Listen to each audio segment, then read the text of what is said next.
মার্কিন প্রযুক্তি কোম্পানিগুলো এশিয়ার চিপ মার্কেটে বিনিয়োগ বাড়াবে এমন খবরে চাঙ্গা এশিয়ার শেয়ার বাজার। তবে মধ্যপ্রাচ্যে টানা 5 দিন ধরে ঊর্ধ্বমুখী বৈশ্বিক তেলের বাজার সংঘাতের কারণে অনিশ্চয়তার কারণে 8ই জুনের পর সবচেয়ে বেশি দাম ব্রেন্ট ক্রুড অয়েলের। এমন পরিস্থিতিতে যুক্তরাষ্ট্রে স্বল্প সময়ে মূল্যস্ফীতি বাড়ার শঙ্কা দেখা দিয়েছে।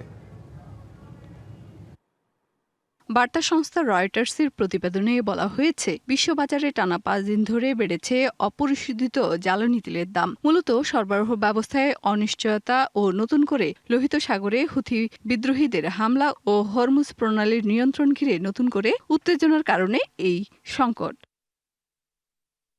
তাতে অপরিশোধিত ব্রেন্ট ক্রুড অয়েলের দাম ঠেকেছে $96 পর্যন্ত, যা গত 6 সপ্তাহের মধ্যে সর্বোচ্চ।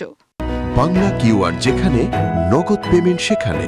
সারা দেশে 10 লাখেরও বেশি মার্চেন্টে নগদে পেমেন্ট করুন খুব সহজে।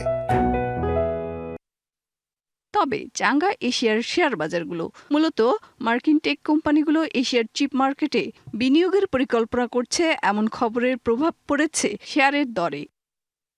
এদিকে জাপানের কেন্দ্রীয় ব্যাংক সুদের হার বাড়াতে পারে এমন খবরে ডলারের বিপরীতে ইয়েনের ব্যাপক দরপতন ঘটেছে। রয়টার্স বলছে, 40 বছরের মধ্যে সর্বনিম্ন পর্যায়ে নেমে গেছে জাপানের মুদ্রার দাম। প্রতি ডলারের বিপরীতে ইয়েনের দাম 163-তে নেমেছে, যা 1986 সালের পরে সর্বনিম্ন।